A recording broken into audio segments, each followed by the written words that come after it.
الحمدللہ وحدہ والصلاة والسلام علی من لا نبی بعدہ، اما بعد۔ ناظرین کرام، السلام علیکم ورحمۃ اللہ۔ آثار قیامت کے ساتھ عامر لیاقت حسین حاضر خدمت ہیں۔ ویسے کہنا چاہیے کہ آثار قیامت پروگرام کے ساتھ، ورنہ یار دوست کہیں گے کہ آثار قیامت کے ساتھ عامر لیاقت حاضر خدمت ہے۔ میں پہلے بھی عرض کر چکا ہوں کہ یہ تو یقیناً ہم سب پر ہی لاگو ہوتا ہے۔ ہم سب آثار قیامت کے ساتھ ہی اس دنیا میں جی رہے ہیں۔ وقتاً فوقتاً چھوٹی بڑی علامتیں ظاہر ہو رہی ہیں، اور بس سمجھنے والی عقل چاہیے، دیکھنے والی نگاہ چاہیے۔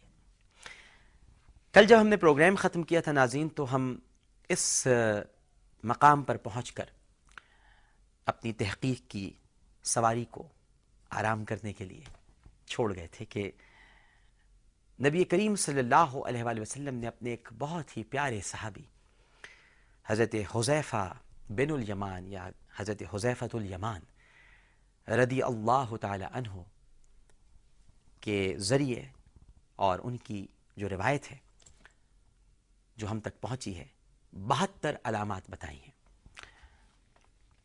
حضرت حذیفۃ الیمان رضی اللہ تعالیٰ عنہ ناظرین ان صحابہ کرام رضوان اللہ تعالیٰ علیہم اجمعین میں سے ہیں جو نبی کریم صلی اللہ علیہ وآلہ وسلم سے اقوال سن کر، آپ کی باتیں سن کر لکھا کرتے تھے، آپ کے قول مبارک کو تحریر کرتے تھے، کاتبوں میں سے تھے۔ اور اتنا بڑا مقام ہے آپ کا کہ ابھی کچھ برس قبل آپ کی قبر مبارک میں پانی آ گیا تھا، اور آپ نے خواب میں زیارت فرمائی وہاں کے حاکم کو، اور پھر آپ کی قبر اطہر کو کھولا گیا، آپ کے جسد مبارک کو نکالا گیا، وہ ویسے ہی کا ویسا تھا جیسے کہ ابھی سو رہے ہوں۔ اور پھر آپ کو حضرت سلمان فارسی رضی اللہ تعالی عنہ کے مزار مبارک کے احاطے میں دوبارہ دفن کیا۔ ایک اور صحابی تھے حضرت جابر رضی اللہ تعالی عنہ۔ ان دونوں صحابہ کرام رضوان اللہ تعالی علیہم اجمعین کے جو جسد اطہر تھے ان کو نکالا گیا اور پھر ان کو دوبارہ دفن کیا۔ یہ منظر پوری دنیا نے دیکھا اور ریکارڈ پر موجود ہے۔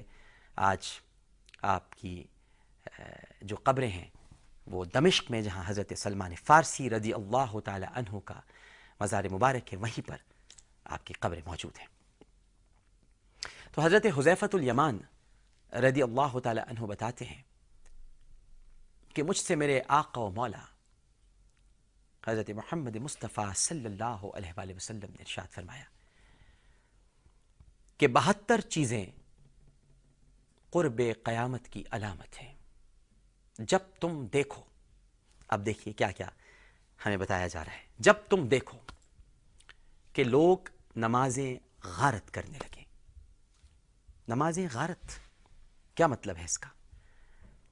یعنی ہم نماز کو فزیکل ایکسرسائز بنا دیں، جو پڑھ رہے ہیں اس پر عمل نہ کریں، جو حالت ہماری نماز میں ہے وہ حالت ہماری پورے دن قائم نہ رہے، تو نماز غارت کر دی ہم نے اپنی۔ امانت ضائع کرنے لگے۔ یہ دین ہمیں امانت کے طور پہ ہی تو ملا تھا، اس امانت کو ہم ضائع کر رہے ہیں۔ مطلب کا دین مرضی کا معبود بنانا چاہتے ہیں۔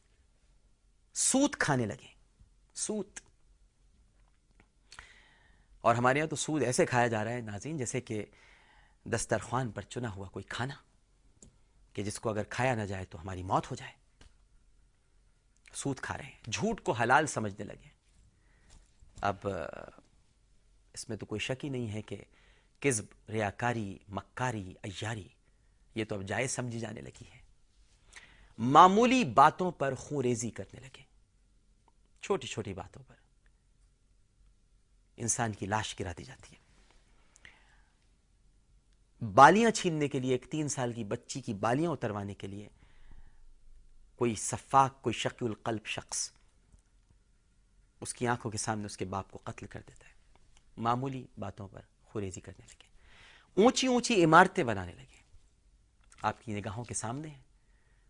آج کمپٹیشن یہ ہے کہ کون کتنی اونچی عمارت بناتا ہے، بلکہ اب تو ملکوں کے مقابلے اس بات پر ہو رہے ہیں کہ کس ملک میں کتنی اونچی عمارت موجود ہے. دین بیچ کر دنیا سمیٹنے لگے.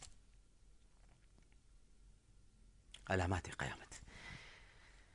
دین کو کیسے بیچا جاتا ہے ناظرین؟ دنیا کے لیے، دنیا کے مال کے لیے، دنیا کی آسائش کے لیے، دنیا کی راحتوں کے لیے دین کو موم کی ناک کی طرح موڑ دیا جائے. یعنی چند ٹکوں کے عوض، یعنی چند ٹکوں کے عوض، چند روپیوں کے عوض، دولت کے عوض، مال اور آسائش کے عوض ہم دین کو فروخت کر دیں اور مطلب کے فتوے صادر کرنے لگیں.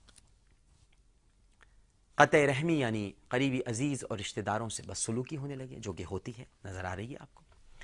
انصاف کمزور ہو جائے، جھوٹ سچ بن جائے، لباس ریشم کا ہو جائے،